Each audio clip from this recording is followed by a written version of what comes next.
Hello and welcome back to the channel HardReset.Info, and today I will show you how to update your phone number on eBay. So go to the official website of eBay, and if you are using the mobile version of eBay website as I do, you will see at the top of the screen this men icon. So this is basically my eBay section. Scroll down and open account, and then go to personal information. And here you see phone number.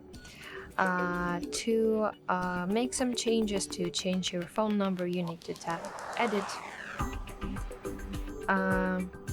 and basically change your phone number. So choose your country and enter your mobile phone number, and save button to apply any changes.